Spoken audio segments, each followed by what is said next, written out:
Every recruiting leader that I talk to, they all want the same thing. They want a team of high performers. They want a roster of individual closers who can source anyone, charm any hiring manager, and close every offer. I get why. I wrote an entire book on this using the Avengers as a metaphor for what I call the high performance recruiting team. But here's what 20 years plus of building these teams has taught me. And it surprised me whenever I first noticed it. The best TA teams that I have ever been a part of or managed, they didn't look like the Avengers up close. They looked messy. They argued in meetings. They slowed down on purpose to fix process instead of just chasing the number. And if you sat in on one of their team meetings expecting a highlight reel, you'd walk away thinking that this team is probably falling apart. But whenever I go back and look at my experience, I realize those teams weren't falling apart. It was operating at a level that most teams never reach.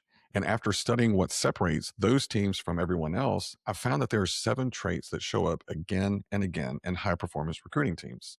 Now, stick with me because at the end of this, you're going to know exactly which of these traits your team already has and which ones you are missing. Now, the first trait is goal oriented, not in the way that most people mean it. High performers see their assigned goal as the floor, the minimum required, not the ceiling. They view it as the threshold of performance, not the finish line. They use their goals and their progress against it as a daily motivation. And then they carry a very healthy level of competitiveness, both against themselves and against the recruiter sitting next to them. Now, if your team treats quota as something to survive instead of something to beat, that's a signal worth paying attention to. Now, the second trait is respectful conflict. High performance teams, if anything, are passionate. And sometimes that passion is misunderstood because what happens in a meeting is it shows up as disagreement. The teams that win let that disagreement play out because respectful conflict is often how innovation actually gets made. It lets people challenge each other's assumptions without it turning into animosity or someone shutting down. If your team meetings are quiet and polite all of the time, that's not harmony. That's often a team that's just stopped pushing each other. Now, the third trait is accountability, and I want to be very precise about what it means here because most people get it wrong.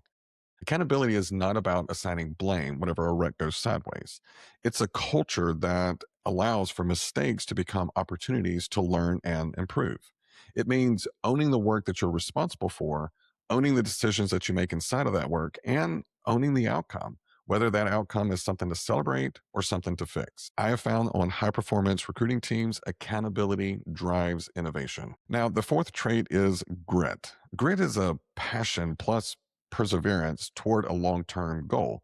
It's the willingness to put in the persistent effort over time, the bravery to face the uncomfortable truth about your pipeline or your process, and the persistence to keep moving whenever the situation feels insurmountable.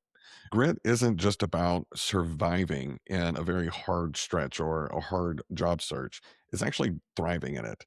And if you think about anyone that has grit, they love the challenge. They're not scared by it. They're actually motivated by it. And they love, love, love coming through that challenge and celebrating the win with their team. The fifth trait is adaptability. This is the capacity to adjust your thinking, your behavior, and your actions whenever conditions change underneath you.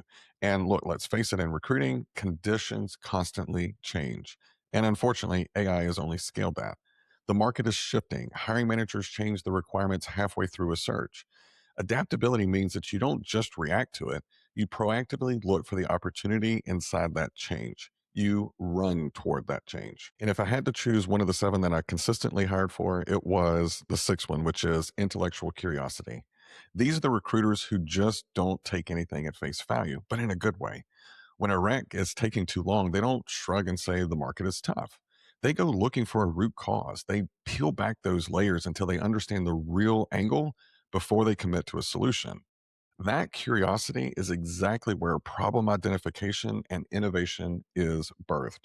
And if you want to know whether you have someone who is intellectually curious, listen for the person in your next meeting that goes, why? Why are we doing that? Don't see that as them being combative. Just understand that's that intellectual curiosity showing up on your team. All right. And to round us out, let's talk about the 7th trait, which is one that no one talks about. but it's called bursty communication. This is a pattern of rapid fire exchanges followed by stretches of near silence.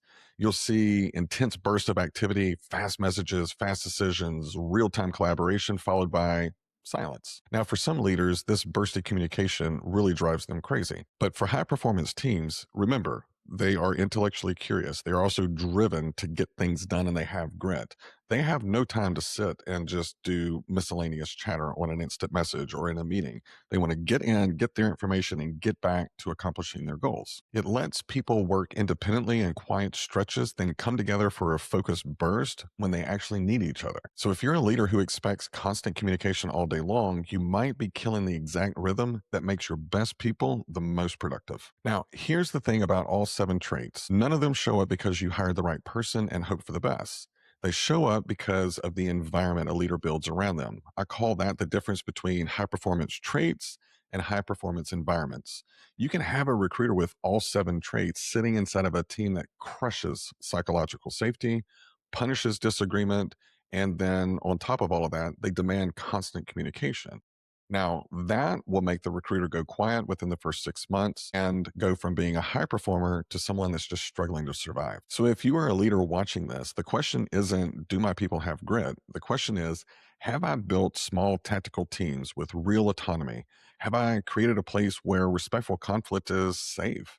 Have I given people the quiet intervals that they need to actually think? So, in order for a high performance team to actually produce, your leadership style matters here too. Some of these traits need a coach who questions instead of giving answers. Others, especially in high conflict, low morale stretch, they need what I call a navigator, someone who can chart the course through turbulence with both vision and an actual plan. All right, now it's time for action. Here's what I want you to do. Go through those 7 traits again: goal oriented, respectful conflict, accountability, grit, adaptability, intellectual curiosity, and bursty communication. And then score your team honestly on each one. Don't score the people, score the environment that you've built for them. And wherever the score is the lowest, start asking questions. Is it, do I have the wrong recruiter? Do I have the wrong process? Or maybe I'm being the wrong leader? And then adjust your course accordingly. I hope this helps take your team into a high performance team operating in the right environment. And if you want to go deeper, I did write a book. You can go check it out on Amazon: High Performance Recruiting. I am Trent Cotton, and I will see you next time.